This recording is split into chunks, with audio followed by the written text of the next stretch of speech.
Quando Lula chegou a Nova York para a Assembleia Geral da ONU, havia muita hostilidade no ar. Além das tarifas e das ameaças, os Estados Unidos esperaram até o último minuto para conceder os vistos da delegação brasileira. E, para pesar o ambiente ainda mais, bem na véspera da Assembleia Geral, foram anunciadas novas sanções da Lei Magnitsky, dessa vez contra a esposa de Alexandre de Moraes. E à hostilidade dos estrangeiros ainda se somaram os protestos de alguns brasileiros. Poucos, é verdade, mas bastante ruidosos. Vem aqui, cachaceiro! Vem! Odeia os comunistas! Quando a Assembleia Geral começou e o Brasil manteve a tradição de abrir o encontro, esse grupo ouviu Lula dizer tudo aquilo que se esperava que ele dissesse. Coisas que aquele pequeno grupo do lado de fora certamente vaiaria, mas as delegações do lado de dentro aplaudiram. Não há pacificação com impunidade. Há poucos dias, e pela primeira vez em 525 anos de nossa história, um ex-chefe de Estado foi condenado por atentar contra o Estado Democrático de Direito. Foi investigado, indiciado e julgado e responsabilizado pelos seus atos em um processo minucioso. Teve amplo direito de defesa, prerrogativa que as ditaduras negam às suas vítimas. Diante dos olhos do mundo, o Brasil deu um recado a todos os candidatos autocratas e àqueles que os apoiam. Nossa democracia e nossa soberania são inegociáveis. Seguiremos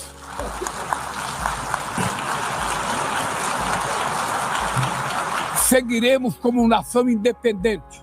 Até aí, tudo como se esperava. Mas depois de Lula, o próximo a falar foi Donald Trump.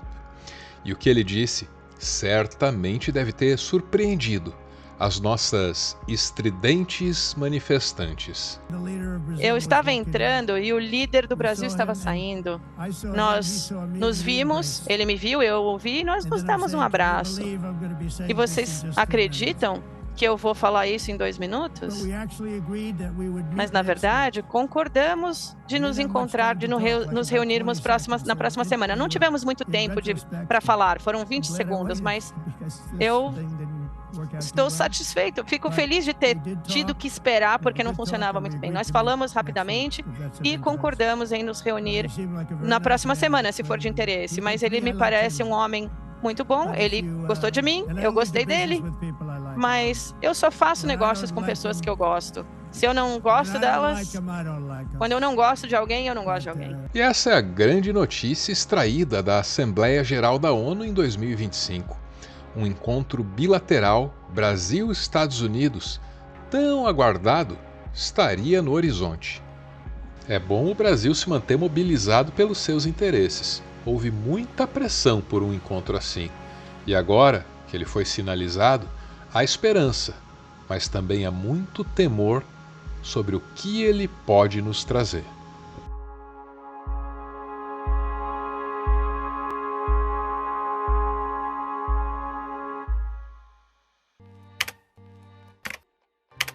O que quer que tenha aproximado Donald Trump e Lula na Assembleia Geral da ONU já estava em gestação há algum tempo.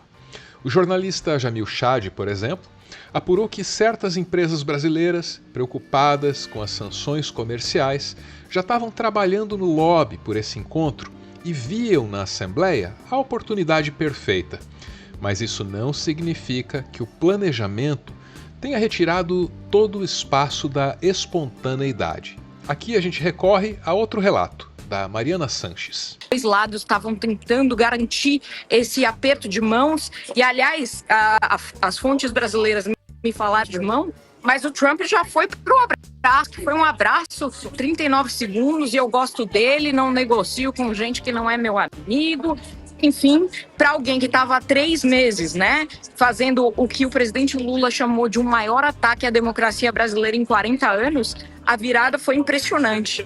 E eu conversei com algumas fontes do Departamento do Trump, e eles se disseram surpresos, Fabiola. Eles disseram que realmente não esperavam essa virada, o que só mostra que o Trump é imprevisível mesmo, como a gente diz. E Trump, o imprevisível, também está sujeito à imprevisibilidade de terceiros. Na Assembleia Geral, o teleprompter não quis colaborar com ele, que reagiu com uma ameaça. Pelo menos nesse hábito de ameaçar, ele não é tão imprevisível. E não me importo de fazer esse discurso sem o teleprompter, porque não está funcionando. Eu estou muito feliz de estar aqui com vocês e dessa forma falo então mais do coração. E posso dizer que quem estiver operando esse teleprompter vai estar em apuros. O factoide do teleprompter abre margem para uma pergunta importante. Se Trump costuma reagir ameaçando e com frequência sente a necessidade de demonstrar força e poder, por que é que ele deu de abraçar Lula e sinalizar um acordo bilateral logo agora? No bolsonarismo, a opinião dominante é que se trata de uma armadilha, como aquela que Trump armou para cima do ucraniano Zelensky no Salão Oval. Eduardo Bolsonaro parece muito próximo dessa tese. O filho do Jair anda numa maré de azar. Recebeu várias notícias nessa semana, mas garante que essa aí, do abraço de Trump e Lula, não foi uma delas. A maré de azar do Eduardo é séria. Ele foi barrado na tentativa de se tornar líder da minoria na Câmara dos Deputados e, finalmente, um processo de cassação está sendo aberto contra ele. O processo foi aberto hoje, terça-feira, diante de um inquérito a pedido do líder do PT, o Lindenberg Farias, que acusa Eduardo Bolsonaro de atuar nos Estados Unidos por sanções à economia brasileira. Mas o que é que faz o Eduardo pensar que essa possível aproximação entre Trump e Lula não faz parte das más notícias dessa maré de azar? No Twitter. Para quem conhece as estratégias de Donald Trump, nada do que aconteceu foi surpresa. Ele fez exatamente o que sempre praticou, elevou a tensão, aplicou pressão e, em seguida, reposicionou-se com ainda mais força à mesa de negociações. Ontem mesmo, sancionou a esposa do maior violador de direitos humanos da história do Brasil. Um recado claro e direto. Ao que se segue uma rasgação de seda enorme para o Donald Trump, que não acrescenta muita informação e que, portanto, a gente vai deixar de lado. O que interessa agora é saber se a diplomacia brasileira está preparada para lidar com essa hipótese aí da armadilha. O ministro das Relações Exteriores, Mauro Vieira, sinaliza que sim, ele deu uma entrevista para a CNN Internacional. E nessa ocasião, ele disse que, se Lula for até Trump, é para falar sobre comércio exterior, e não sobre como o judiciário brasileiro deve cumprir as suas tarefas. Porque se a soberania brasileira é inegociável, como disse o próprio Lula, então a gente não tem nem que conversar a respeito disso com eles.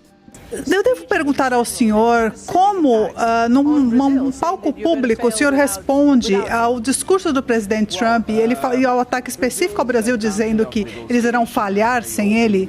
Olha, o Brasil é um país de negociação, nós somos muito abertos, estamos sempre prontos para conversar e negociar. E nós temos altos oficiais no governo aqui, e eu digo sempre que a questão política é inegociável, não há espaço para isso, mas nós estamos prontos para negociar a questão das tarifas. Elas são, embora elas sejam ilegais, elas não estão na estrutura dos acordos da OMC. Mas estamos prontos para discuti-las. A única coisa que não podemos discutir é a soberania ou a independência dos poderes no Brasil, como o presidente Lula disse em seu discurso hoje, que a sua democracia é soberana e nada pode interferir nela. Eu gostaria de perguntar algo, talvez o senhor possa esclarecer. O presidente Trump disse algumas coisas agradáveis sobre o presidente Lula. Aparentemente, eles se encontrariam na semana que vem. O que isso significa Isso é novidade para o senhor? Olha, eles nunca haviam se encontrado. Eles hoje tiveram a oportunidade de se dar as mãos e trocar algumas poucas palavras, 15, 20 segundos. O presidente Lula estava deixando o palco e ele encontrou o presidente Trump ali nos bastidores. E é verdade, o presidente Lula disse que eles deveriam se encontrar e que eles deveriam conversar. Eu espero que o presidente Lula e o presidente Trump possam conversar. O presidente Lula está sempre pronto para conversar e ele está sempre pronto para conversar com qualquer chefe de Estado que esteja no interesse do Brasil. O fato é que até aqui o Brasil conseguiu tudo o que queria. Lula vinha sofrendo muita pressão de toda a mídia internacional para tomar a iniciativa e ligar para Trump. Mais recentemente, essa pressão se tornou palpável na postura de uma repórter da BBC Internacional. You've written articles which you say are to start a dialogue with Donald Trump. Why not just pick up the phone to him? Porque eles não querem conversar. But he said you can call him anytime. Eles não querem conversar. Eles não querem conversar. Eu estou dizendo há 4 meses que nós estamos dispostos a conversar. President, can I just confirm one point with you? President Trump has said he's happy to talk anytime. Can I just confirm, have you tried to and he's just not picking up, or have you not tried to call? Olha, eu não tentei fazer chamada porque ele nunca quis conversar. So to confirm, the reason you haven't tried to call is because he didn't try to call before imposing the tariffs. Is that correct? A razão que nós não ligamos é porque os americanos não querem conversar. Com um abraço e com a promessa de um encontro bilateral, o governo brasileiro se livra de pressões como essa sem precisar retroceder em nada na disposição de garantir a independência do judiciário e também sem arregar no discurso pró-soberania. Se é do ponto de vista comercial, tem negociação. Se é do ponto de vista econômico, tem negociação. Se é do ponto de vista de tributação, tem negociação. O que não tem negociação é a questão da soberania nacional. Por enquanto, o saldo é positivo. Agora, se o que vem depois disso será ou não benéfico para o Brasil, ora, também depende do Brasil. Todo cuidado é pouco quando a bandeira de quem nos hostiliza também tremula no nosso território.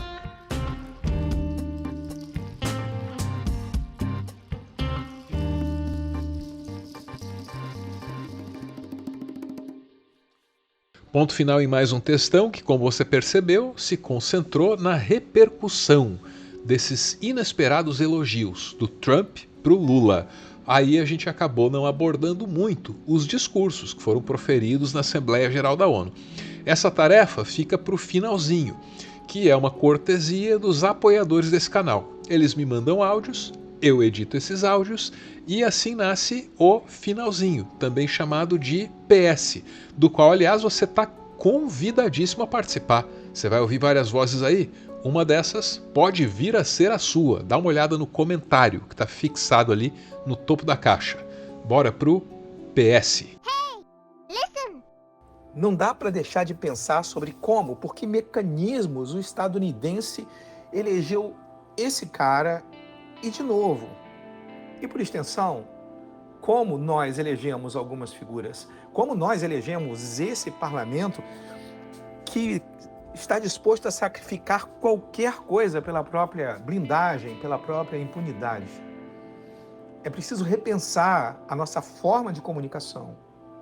Eu tentei assistir, mas não deu. Não deu para assistir esse cara falando. Eu não consigo assistir. Ele tem menos vocabulário em inglês do que eu. I know words, I have the best words. Trump mentiu na maior parte do discurso dele. Tá difícil até contabilizar a quantidade de mentiras dele. Eu construí a melhor economia na história do mundo. Temos a melhor economia desde o início da história do mundo, mas dessa vez está, na verdade, muito maior e muito melhor, em números muito acima dos meus recordes no meu primeiro mandato. 4 da manhã, vou mostrar pra você a vida do americano. Esse carro aqui tá todo coberto porque a pessoa mora nesse carro, dorme aqui. Planet Fitness. Isso aqui é uma academia que custa $10 por mês, $15 por mês. As pessoas, ó, tá vendo? Colocam aqui aquele bagulho no vidro para dormir dentro do carro. Por quê? Logo aqui nesse estacionamento. Porque aqui custa $15 por mês e a pessoa vai lá tomar banho. E depois desse discurso, a gente escuta o Trump falando de si, falando para si. Ele começa num discurso de autoelogio ali, um tanto distante da realidade e destila ódio. O sujeito é absolutamente narcisista, isso aí eu acho que dá para afirmar sim. Se a metade do que ele falou fosse verdade, ele não precisava ficar tanto tempo tentando convencer o resto do mundo, né, de suas qualidades. Eu sou muito bom em prever as coisas. A maior coisa mais interessante que se ouve é que o Trump estava certo sobre tudo isso. E eu realmente estive certo sobre tudo. E eu não acredito em nenhum minuto na química dele, muito menos na disposição dele conversar de uma forma hábil, um entendimento entre o Brasil e os Estados Unidos. E com relação à fala do Lula, ela foi muito importante, ela é muito importante, marca posição e uma posição que sim nos é concedida porque nós somos um país muito grande e temos a nossa representatividade. Falsos patriotas arquitetam e promovem publicamente ações contra o Brasil. Não há pacificação com impunidade. Para mim, Lula fez bonito, honrando essa tradição brasileira de discursar em primeiro lugar na ONU, porque quando a ONU foi criada, era importante não privilegiar nenhum dos lados da Guerra Fria. E para isso precisava de alguém que fosse respeitado e que tivesse algo a dizer. E esse é o Brasil. Esse é o lugar do Brasil, o nosso papel no século XXI, o de promover o que é justo, o que é bom e de ser essa ponte para toda a humanidade. O século XXI será cada vez mais multipolar. Para se manter pacífico, não pode deixar de ser multilateral. O Brasil confere crescente importância à União Europeia, à União Africana, à ASEAN, à CELAC, aos BRICS e ao G20. A voz do Sul global deve ser respeitada e ouvida.